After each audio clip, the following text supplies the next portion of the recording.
ಈ ಥರ ಕ್ರೇಕಿ ಮೇಕಪ್ ಯಾರಿಗೂ ಇಷ್ಟ ಆಗಲ್ಲ. ಆದರೆ ಇದಕ್ಕೆ ನನ್ನ ಹತ್ರ ಒಂದು ಸೊಲ್ಯೂಷನ್ ಇದೆ. ಯಾವುದು ಅಂತ ಕೇಳ್ತೀರಾ? ಅದೇ ಫೇಸಸ್ ಕೆನಡಾ ಅವರ ಸ್ಟ್ರೋಬ್ ಮೇಕಪ್ ಫಿಕ್ಸರ್. ಇದು 12 ಅವರ್ಸ್ ಲಾಂಗ್ ಸ್ಟೇ ಇರುತ್ತೆ. ಜೊತೆಗೆ ಇದು ಡ್ಯೂಯಿ ಶಿಮರಿ ಹಾಗೆ ಗ್ಲೋ ಫಿನಿಶಿಂಗ್ನ ಕೊಡುತ್ತೆ. ಇದು ಹೈಡ್ರೇಟಿಂಗ್ ಮಾಡುತ್ತೆ ಸ್ಕಿನ್ನ. ನಾನ್ ಸ್ಟಿಕ್ಕಿ ಕೂಡ ಹೌದು.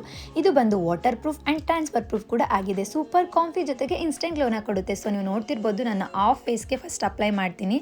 ಅಪ್ಲೈ ಮಾಡಿರೋ ಕಡೆ ತುಂಬ ಡಲ್ ಹೊಡಿತಿದೆ, ಬಟ್ ಅಪ್ಲೈ ಮಾಡಿರೋ ಕಡೆ ಎಷ್ಟು ಶೈನಿಂಗ್ ಆಗಿ ಸಗದಾಗಿ ಕಾಣಿಸ್ತಿದೆ ಅಂತ ಅಂದ್ಬಿಟ್ಟು. ಸೊ ನಾನಿವಾಗ ಇದನ್ನು ಫುಲ್ ಫೇಸ್ ಅಪ್ಲೈ ಮಾಡಿ ನಾನು ನಿಮಗೆ ತೋರಿಸ್ತೀನಿ. ಸೊ ಎಷ್ಟು ಸಗದಾಗಿ ಕಾಣಿಸ್ತಿದೆ ಅಂದ್ಬಿಟ್ಟು, ಇನ್ಸ್ಟೆಂಟ್ ಗ್ಲೋ ಎಷ್ಟು ಚೆನ್ನಾಗಿ ಕಾಣಿಸ್ತಿದೆ ಅಂತ ನೀವೇ ನೋಡ್ಬೋದು. ನೆಕ್ಸ್ಟ್ ನಾನು ಫೇಸಸ್ ಕೆನಡಾ ಅವರ 3-in-1 hydra mat foundation apply ಮಾಡ್ತಾ ಇದ್ದೀನಿ. ಇದರಲ್ಲಿ SPF 30 plus foundation plus moisturiser ಇದು 3 ಕೂಡ ಇದೆ. ಬಿಲ್ಡಬಲ್ ಕವರೇಜ್ನ ಕೂಡ ಕೊಡುತ್ತೆ. ಹಾಗೆ ಇದು 24 ಅವರ್ಸ್ ಹೈಡ್ರೇಷನ್ ಆಗಿ ಇಟ್ಟಿರುತ್ತೆ ಸ್ಕಿನ್ನ. ಜೊತೆಗೆ ಇದು ಕೂಡ ಸೂಪರ್ ಕಾಂಫಿ. ಅದಾದಮೇಲೆ ನನ್ನ ಫೇವ್ರೆಟ್ ಫೇಸಸ್ ಕೆನಡಾ ಅವರ ಕಾಂಫಿ ವಾವ್ ಮ್ಯಾಟ್ ಲಿಪ್ಸ್ಟಿಕ್ನ ಅಪ್ಲೈ ಮಾಡ್ತಾ ಇದ್ದೀನಿ. ಇದ್ರ ಶೇಡ್ ಬಂದು ಕೋಕೋ ಕ್ರಶ್. ಇದು ಕೂಡ ಲಾಂಗ್ ಲಾಸ್ಟಿಂಗ್ ಇರುತ್ತೆ, ಹಾಗೆ ಟ್ರಾನ್ಸ್ಫರ್ ಪ್ರೂಫ್ ಕೂಡ ಹೌದು. ಇದು ಬಂದು ಲೈಟ್ ವೆಯ್ಟ್, ಹಾಗೆ ನಮ್ಮ ಲಿಪ್ಸ್ಗೆ ತುಂಬಾ ಕಂಫರ್ಟಬಲ್ ಫೀಲ್ನ ಕೊಡುತ್ತೆ. ಇದು ಕೂಡ ಸೂಪರ್ ಕಾಂಫಿ.